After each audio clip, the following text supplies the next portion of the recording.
ఎంతెంత దూరాన్ని నువ్వు నేను మోస్తూ ఉన్నా అసలెంత అలుపే రాదు.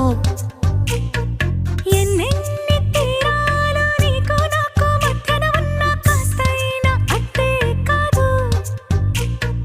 నీతో ఉంటే తెలియదు సమయం, నువ్వు లేకుంటే ఎంత న్యాయం. గడియారంలో సెకనుల ముల్లే కంటకి కదిలిందే.